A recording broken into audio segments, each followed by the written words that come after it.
She thought she rescued a bullied, helpless man, but she just saved the most dangerous mafia boss of Korea. The alley behind Rosie's diner reeked of rotting garbage and broken dreams, but that's where Zara Williams found him, slumped against the dumpster, blood pooling beneath his designer suit.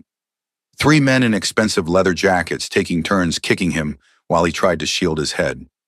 She didn't think, didn't calculate the risk. Just grabbed the rusted metal pipe leaning against the back door and charged forward, screaming with everything in her lungs. "Get the fuck away from him!" The pipe connected with the nearest attacker's knee with a satisfying crack. He went down howling. The other two spun toward her, faces twisted with rage, and Zara's survival instincts finally kicked in. She was 5'4", 120 pounds soaking wet, holding a pipe against two men who looked like they ate violence for breakfast. This was monumentally stupid, but the man on the ground, Korean, maybe late 20s with blood streaming from a cut above his eye, looked up at her with the most startling dark eyes she'd ever seen, and something in his expression said please. So Zara planted her feet and raised the pipe like a baseball bat, channeling every ounce of Southside Chicago toughness her grandmother had bred into her. "I said back off. I've already called the cops."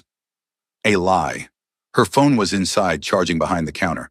"They'll be here in 2 minutes." The men exchanged glances. One of them, tall, scar across his cheek, dead eyes that made Zara's blood run cold, stepped forward. "Mind your business, sweetheart. This doesn't concern you. Everything in this alley concerns me. This is my diner. That's my dumpster. And you're trespassing." Zara's voice shook, but she held her ground. "Leave. Now. Or I swear to God, I'll cave your skull in and deal with the paperwork." Scarface laughed, but something in Zara's eyes must have convinced him she was crazy enough to try. "This isn't over," he said to the man on the ground, switching to rapid Korean that Zara didn't understand. Then to her surprise, they left, melting into the darkness like smoke. Zara waited until she couldn't hear their footsteps anymore, then dropped the pipe with shaking hands. "Jesus Christ! Jesus Christ! What did I just do?" She turned to the injured man who was trying to push himself upright with trembling arms. "Don't move. You're hurt." "I'll call an ambulance." "No." His voice was rough, accent softening the edges of his English. "No ambulance. No police. Please. You're bleeding everywhere. You need a hospital. I need to disappear."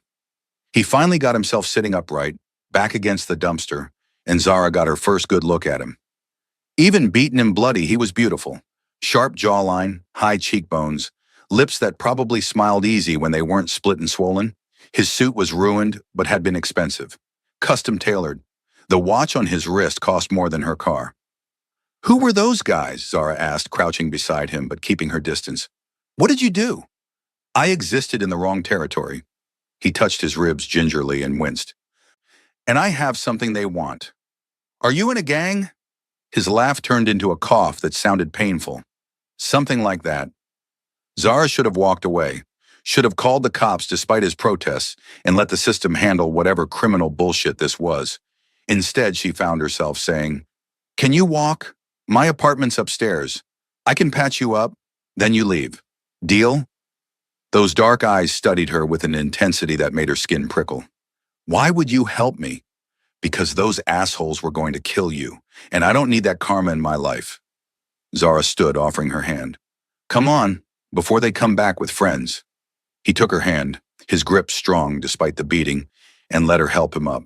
He was taller than she'd thought, lean and muscular under the blood-soaked suit. Every movement clearly hurt, but he bit back any sounds of pain as they made their way up the external stairs to her studio apartment. Inside, Zara's place was small but clean, one room serving as bedroom, living room, and kitchen, decorated with thrift store finds and her grandmother's quilts. She sat him on her bathroom's closed toilet and pulled out her first aid kit, the extensive one she'd built after too many late-night emergencies in this neighborhood. "Shirt off," she ordered, running water in the sink. He complied slowly, peeling away the ruined fabric to reveal a body covered in bruises, old scars, and fresh cuts. But what caught Zara's attention was the elaborate tattoo covering his entire back, a dragon in black and gray, wings spreading across his shoulder blades, rendered in exquisite detail. "Wow," she breathed, then caught herself. "I mean, hold still. This is going to hurt. She cleaned his wounds with antiseptic, trying to ignore the way his muscles tensed under her fingers. He didn't make a sound, just watched her in the mirror with those unreadable dark eyes. The cut above his eyebrow needed stitches, but Zara did her best with butterfly bandages.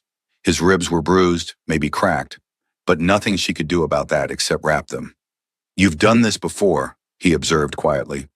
"I'm a waitress in a bad neighborhood. You learn things."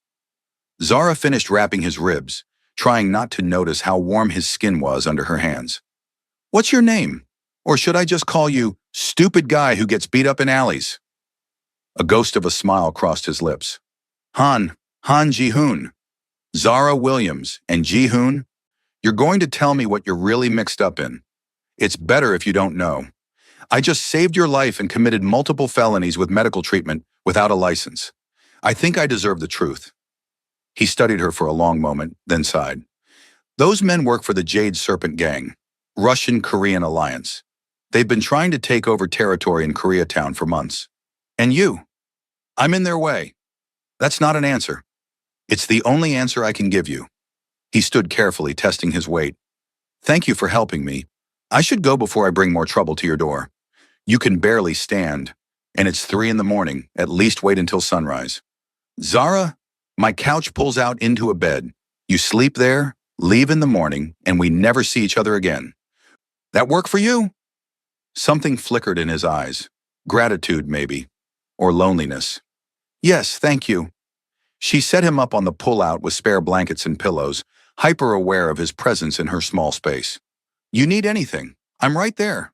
She pointed to her bed, visible through the open doorway. "And Ji-hoon? Those guys come back. I'm calling the cops. I don't care what you're into." "Understood." He lay back gingerly. "Zara, why did you help me?" "Really?" She paused in the doorway. "Because when I was 16, my brother got jumped by a gang. They beat him so bad he was in a coma for 2 weeks. Nobody helped him. Nobody even called for help. They just walked away." Her voice hardened. "I swore I'd never be that person. So when I see someone getting hurt, I help. Even if they're probably criminals who'll bring trouble into my life." "You brother? Did he recover?" "Physically, yeah. Mentally." Zara shook her head. "He's never been the same. Brain damage. Lives in a group home now." She met Ji-hoon's eyes. "So no, I couldn't walk away. Not from you. Not from anyone." "I'm sorry about your brother." "Me too." She turned off the light. "Get some sleep. Morning comes early." Zara woke to the smell of coffee and something delicious. She stumbled out of bed, confused, and found Ji-hoon in her kitchen, shirtless except for the bandages, moving carefully but efficiently as he cooked what looked like a full Korean breakfast. Soft rice, eggs, kimchi from her fridge that she'd bought but never opened. Some kind of soup. "What are you doing?" she asked, voice rough with sleep. "Saying thank you." He glanced over his shoulder, and Zara's breath caught at the sight of him in the morning light, bruised and bandaged, but somehow more beautiful than last night. "I hope you don't mind. I found ingredients in your cabinets. I don't even know how to use half that stuff. My grandma bought it, said I needed to expand my palate." Zara moved closer, drawn by the smell. "This looks amazing." "It's simple. Comfort food." He plated everything with careful precision. "Sit. Eat." They ate in comfortable silence. Zara moaning at flavors she'd never experienced. The spicy tang of properly prepared kimchi, the savory richness of the soup, the way everything came together. "Oh my God, this is incredible. My mother taught me. She said a man who can't feed himself is useless." Ji-hoon's expression softened with memory. "She died when I was 12. I'm sorry. It was a long time ago." But the pain in his voice suggested otherwise. "What about your family, besides your brother?" "My grandma raised me. Parents weren't in the picture. She died 2 years ago, left me this apartment and the job at the diner." Zara pushed rice around her plate. "It's not much, but it's mine. My brother gets the best care I can afford, and I sleep okay at night knowing I'm making an honest living. An honest living is worth more than most people realize." Ji-hoon met her eyes across the small table. "You're a good person, Zara Williams. You don't know that. I could be terrible. You risked your life for a stranger. That tells me everything I need to know." Heat flooded Zara's cheeks. She looked away, uncomfortable with the intensity of his gaze. Yeah, well, don't make it a habit of getting beat up in alleys. I'll try. He stood, wincing slightly. I should go. I've imposed enough. Wait. Zara grabbed a piece of paper, scribbling her number. If you need help again, or if those guys come back, or... She trailed off, not sure what she was offering. Just here. Ji-hoon took the paper, fingers brushing hers. The contact sent electricity up her arm. Thank you for everything. He hesitated, then added, I hope I see you again. Under better circumstances. Yeah, me too.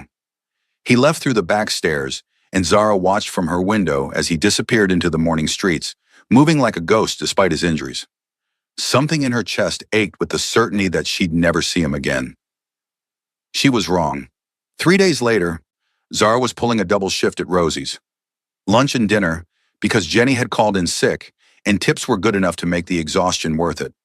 She was refilling coffee for the regulars when the door chimed, and Ji-hoon walked in. He looked completely different, healed or at least healing fast.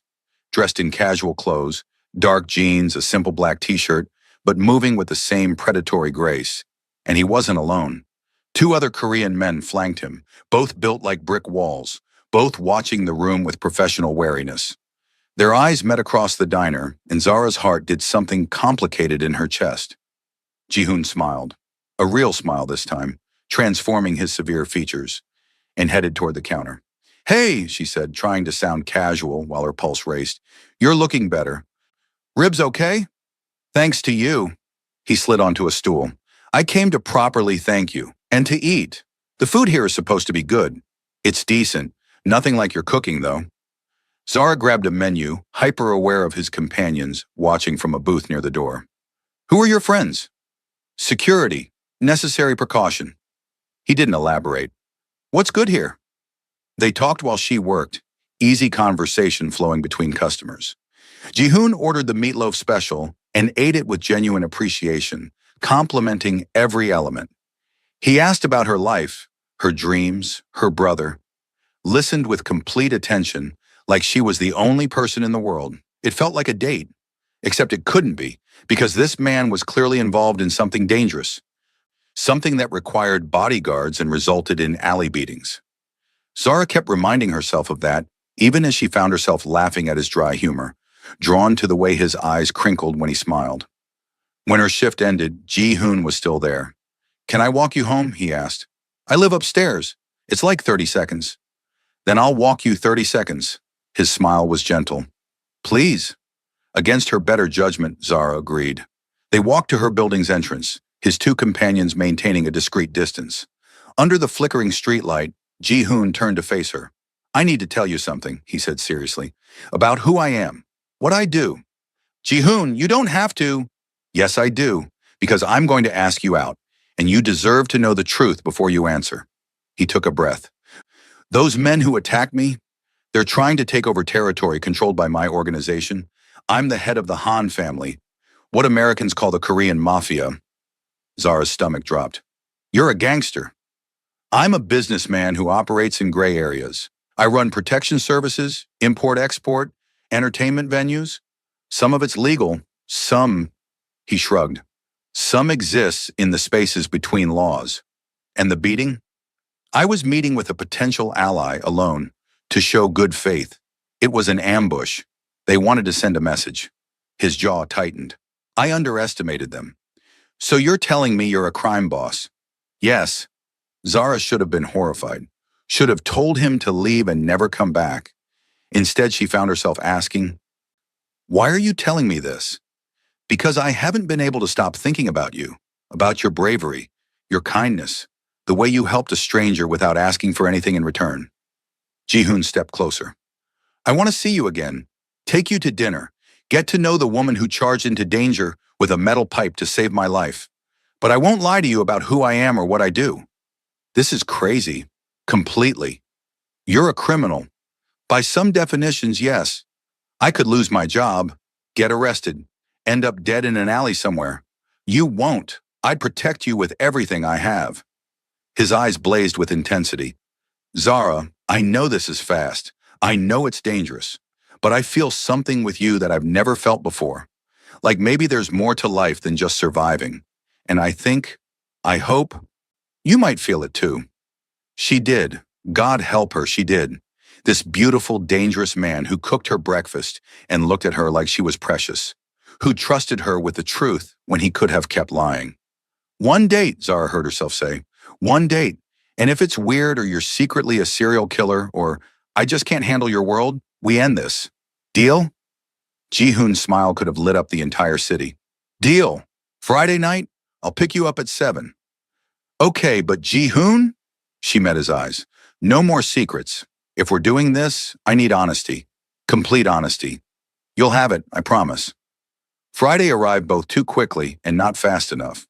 Zara spent hours agonizing over her outfit, finally settling on a simple black dress that her grandma had bought her for Christmas 2 years ago. She'd never had anywhere fancy enough to wear it. Until now. Ji-hoon arrived exactly at 7, dressed in a perfectly tailored dark suit, holding a bouquet of sunflowers. Her favorite, though she'd never told him that. How did you know? She asked, taking the flowers. You have a painting of sunflowers in your apartment, and there's a photo of you as a child in a sunflower field on your refrigerator. He smiled at her surprised expression. I pay attention.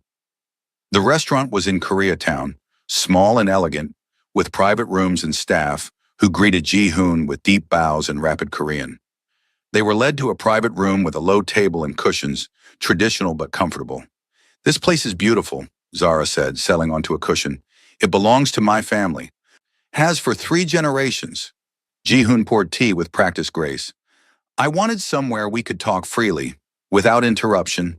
The food came in waves, so many dishes Zara lost count. Bulgogi, japchae, paejeon, things she couldn't name but tasted incredible. Ji-hoon explained each one, teaching her how to eat them properly, laughing when she struggled with chopsticks. Tell me about your family, Zara said between courses. Your real story. Ji-hoon set down his chopsticks, expression growing serious. My grandfather came to Los Angeles in the 1970s with nothing. He worked in restaurants, saved every penny, and eventually bought a small grocery store in Koreatown. But the neighborhood was dangerous. Gangs demanded protection money. Police didn't care. So my grandfather and other Korean business owners formed their own protection organization. The beginning of the Han family, Zara guessed. Yes, it started as self-defense, protecting our community because no one else would. But power corrupts, and over time, it became what you see now. My father expanded operations, gambling, smuggling, money laundering. When he died 5 years ago, I inherited everything. And those men who attacked you? The Jade Serpents are new. Russian Bratva partnered with a Korean gang from Seoul. They're trying to take over all of LA's Korean businesses. They've already killed 3 family heads. I'm next on their list. Fear spiked through Zara. Should you even be here? Out in public? I have security outside, and this restaurant is fortified. We're safe. He reached across the table, taking her hand. But I appreciate your concern. Not many people worry about me these days. What about friends? Family? I have lieutenants, allies, people who work for me. But friends? He shook his head. When you're in my position, you can't trust easily. Everyone wants something. Everyone has an angle. Is that why you like me? Because I don't want anything from you? I like you because you're real. No pretense. No games. You see a man getting beaten, you grab a pipe and charge in. You don't calculate the benefit or the risk. You just act. His thumb traced circles on her palm. You're the first genuine thing I've encountered in years. I'm not that special, Ji-hoon. I'm just a waitress trying to pay rent and take care of her brother. You're extraordinary. You just don't see it yet. They talked for hours. Ji-hoon told her about his childhood, his mother's death from cancer, his father's expectations and harsh training, how he'd wanted to be an architect but duty demanded he take over the family business, how every day was a careful balance between honor and survival. Zara shared her own stories. Growing up poor in Chicago, moving to LA with her grandma after her brother's attack, trying to make something of herself despite limited options. Her dream of opening a community center for at-risk youth. Her fear that she'd end up trapped in the diner forever. What if you didn't have to be? Ji-hoon asked suddenly. Didn't have to be what? Trapped. What if you had the resources to open that community center? To make your dream real? Zara pulled her hand back. I'm not asking you for money. I know, but I'm offering it anyway. Not as charity, as investment. He leaned forward. Zara, I've spent years funding businesses in Koreatown, helping my community grow. Why not expand that? Help someone who actually cares about making a difference? Because then I'd owe you. I'd be obligated. You'd owe me nothing except the satisfaction of helping a good person achieve something meaningful. His eyes were earnest. Think about it. That's all I ask. The offer rattled around in Zara's head all through dessert and the drive home. Ji-hoon's sleek black car, driven by one of his security team while he sat in back with her, their hands linked like teenagers. At her door, he walked her up, bodyguards waiting discreetly below. Under the dim hallway light, Ji-hoon cupped her face gently. I had a wonderful time tonight. Me too. Even though this is absolutely insane, and I should probably have my head examined. Probably. His thumb brushed her cheek. Can I see you again? Yes, but Ji-hoon, we need to take this slow. Your world is dangerous and I need to protect myself. And my brother. Of course, whatever pace you need. He hesitated, then added, but I need to tell you something else. Those men who attacked me, they know you helped me. My people intercepted communications. They're looking for you. Terror flooded through Zara. What? I've already arranged protection. 2 of my best people will be watching you at all times. You won't see them, but they'll be there. His expression was fierce.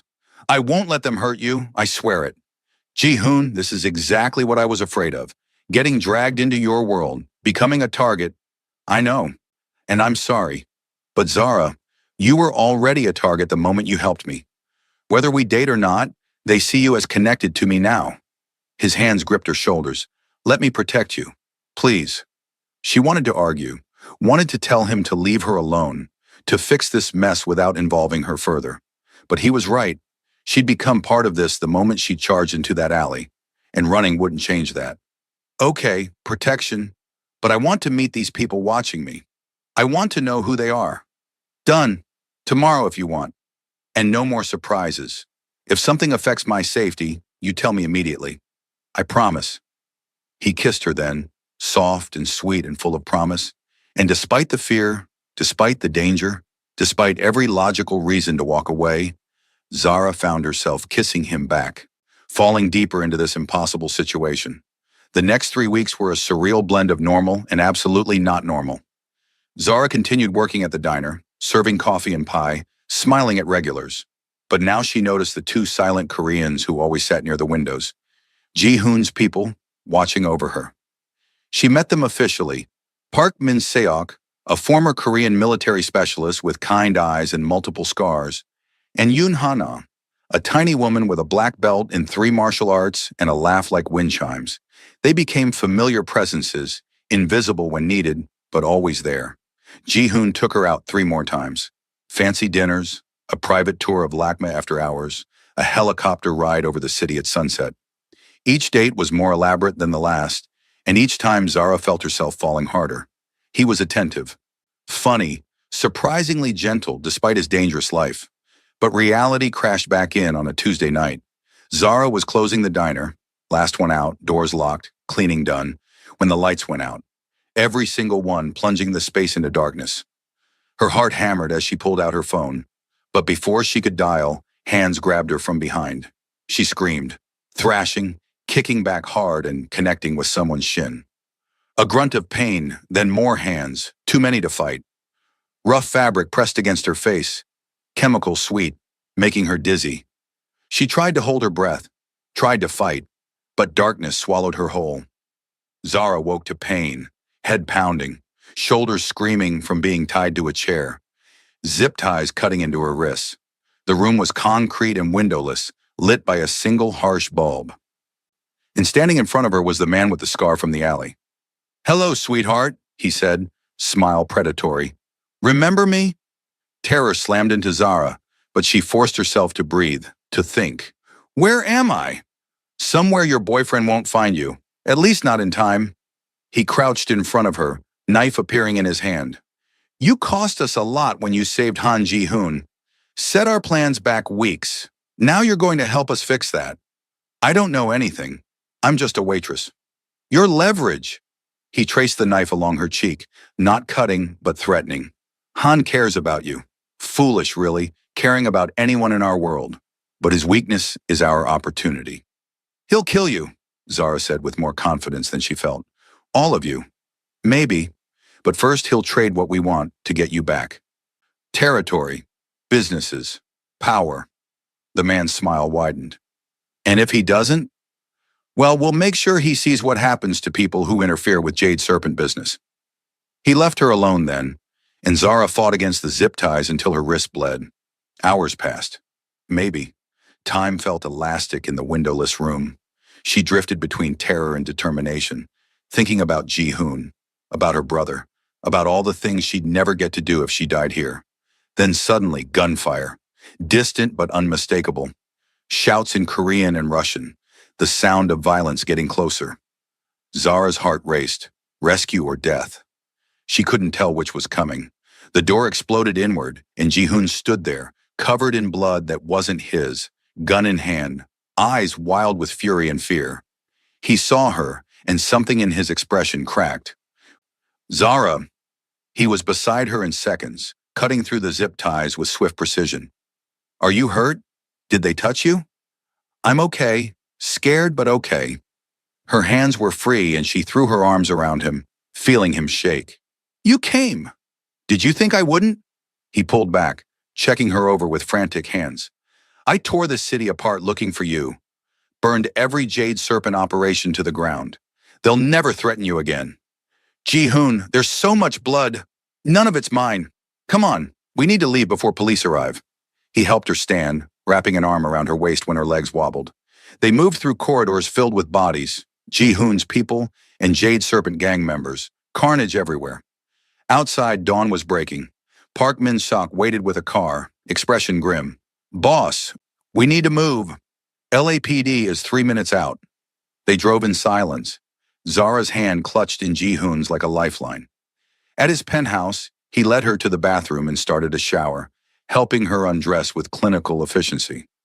Get warm. I'll find clean clothes. Zara stood under the hot water, watching blood, hers and others, swirl down the drain. She was shaking now, adrenaline fading into shock. The bathroom door opened, and Ji-hoon stepped in, fully clothed and wrapped her in his arms. I'm sorry, he whispered into her wet hair. I'm so fucking sorry. This is my fault. I brought this into your life. You didn't kidnap me. They did. Because of me, because you saved me. His voice broke. Zara, I can't lose you. I can't. But I can't keep putting you in danger either. She pulled back, water streaming between them. What are you saying? I'm saying maybe this was a mistake. Us. Maybe you should go back to your life, and I should stay in mine, before I get you killed. Anger flashed through Zara, hot and bright. Don't you dare make that decision for me. I'm trying to protect you. By pushing me away? That's not protection. That's cowardice. She gripped his wet shirt. Ji-hoon, I was terrified in there. Absolutely terrified.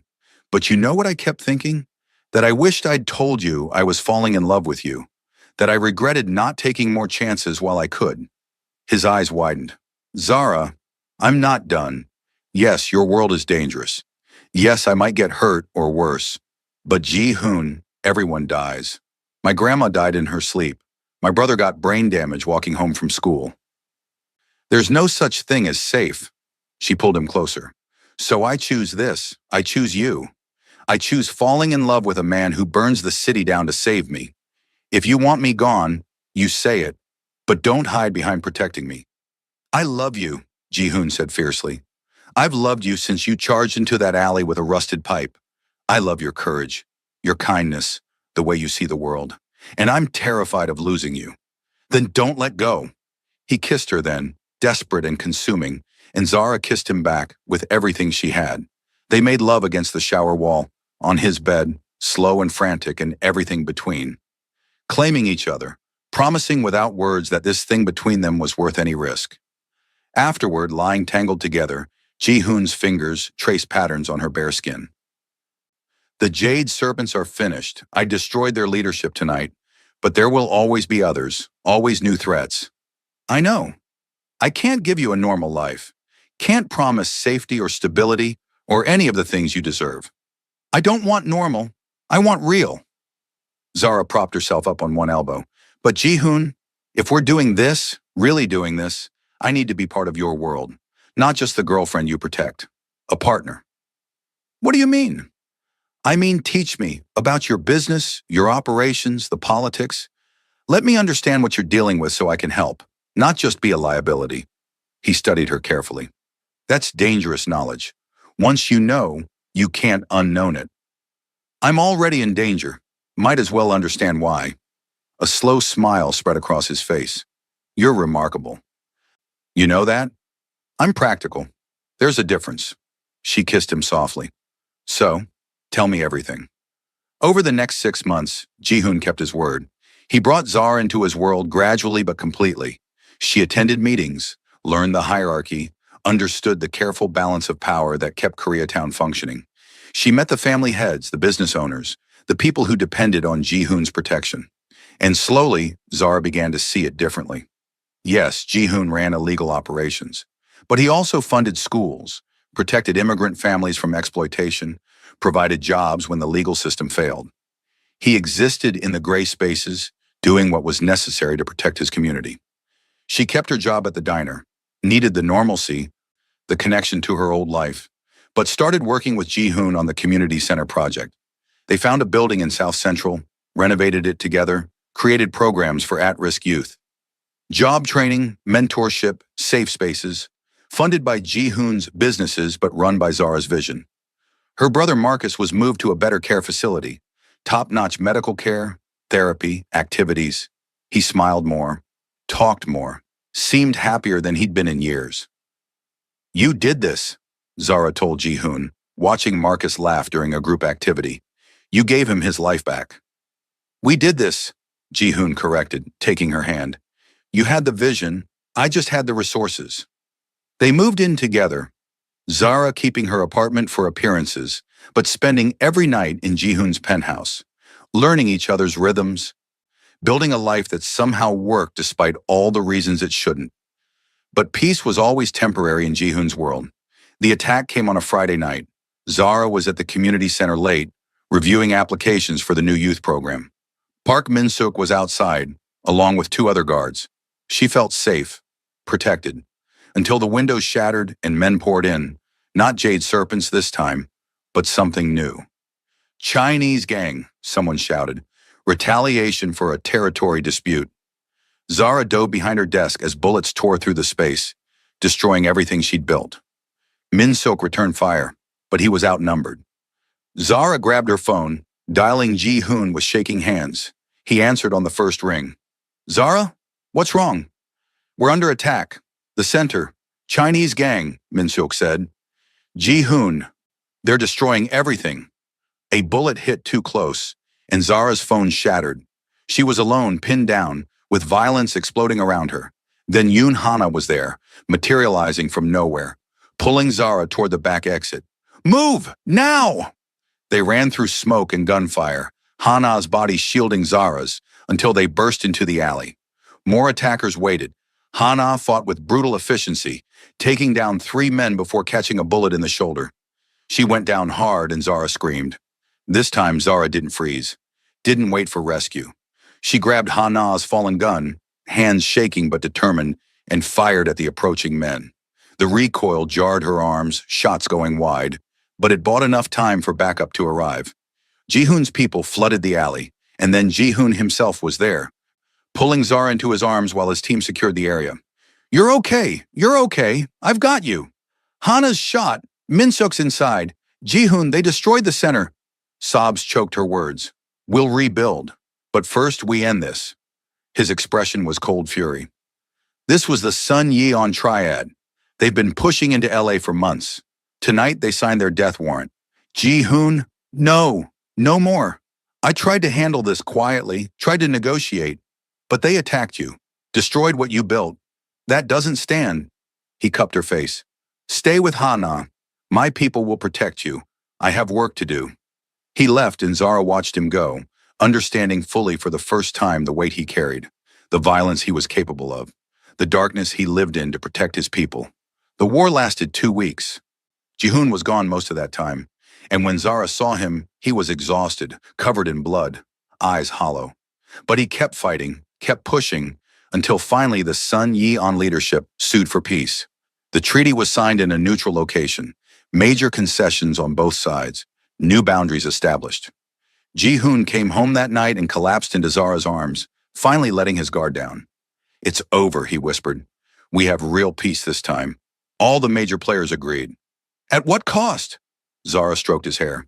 17 dead on our side, 23 on theirs. Too many. His voice was raw. "I'm tired, Zara. So fucking tired of the violence." "Then stop." He pulled back, looking at her with red-rimmed eyes. "What?" "Stop. Walk away. You've built legitimate businesses. You have resources. You don't need the criminal operations anymore." Zara took his hands. "Jihoon, you said you wanted to be an architect once. What if you could be? What if you could leave this all behind?" "It's not that simple. The family will survive. Promote someone else to leadership. Use your resources to help them transition to legitimate operations." She squeezed his hands. "You've spent your whole life living your father's dream. When do you get to live yours?" Hope flickered in his eyes, dangerous and fragile. "You're serious." "Completely. Jihoon, I love you, all of you. But I don't want to spend the rest of our lives waiting for the next war, the next attack. We have enough money, enough resources. Let's build something new, something that's ours." "What would we even do?"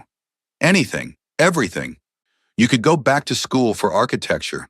I could expand the community center model across LA. We could travel, have kids, live like normal people." Zara's voice grew fierce. "We could be happy, Jihoon. Really, truly happy." He kissed her then, deep and desperate. "Yes, God, yes, let's do it. Let's get out." It took a year to fully extricate Jihoon from the Han family operations. He installed his most trusted lieutenant as the new head, used his resources to help transition businesses to legitimate operations, and slowly, carefully, built an exit strategy that wouldn't collapse everything his grandfather had built. The community center was rebuilt, bigger and better, with 5 additional locations across LA. Zara became a minor celebrity in nonprofit circles, the woman who transformed at-risk youth programs in the city. She was offered speaking engagements, consulting jobs, opportunities she'd never dreamed of. Jihoon enrolled in architecture school at USC, finally pursuing the dream he'd abandoned at 18. He was older than his classmates, carried scars they couldn't understand, but his work was brilliant. Buildings that honored both Korean and American design principles, spaces that brought communities together. They bought a house in Pasadena, big enough for the family they planned, with a studio for Jihoon's work and a garden where Zara grew sunflowers. Some nights Jihoon still woke with nightmares, violence from his past haunting him. But Zara was there, holding him, reminding him who he was becoming. 2 years after that first night in the alley, Jihoon took Zara back to that same spot. It had been cleaned up, repurposed. A small pocket park now, with benches and flowers. "This is where you saved my life," he said, pulling her close. "I thought you were just some guy getting beaten up." I am. Just a guy who got incredibly lucky." He dropped to one knee, pulling out a ring that made Zara's breath catch. "Zara Williams, you charged into danger for a stranger. You loved a criminal. You believed I could be more than my father's legacy. Will you marry me? Build a future with me? Prove that sometimes the most unlikely love stories are the ones that matter most?" Tears streamed down Zara's face. "Yes. God, yes. You impossible, beautiful, formerly murderous man. Yes." He slipped the ring on her finger, a single sunflower design in yellow gold, and kissed her as the sun set over the city they'd both fought to protect. 2 people from different worlds who'd built a bridge between them. The waitress and the Mafia boss writing their own ending. Because sometimes salvation comes from the most unexpected places. Sometimes love means seeing past the darkness to the light underneath. And sometimes the best thing you can do is charge into an alley with a rusty pipe, save a stranger's life, and let yourself be saved in return.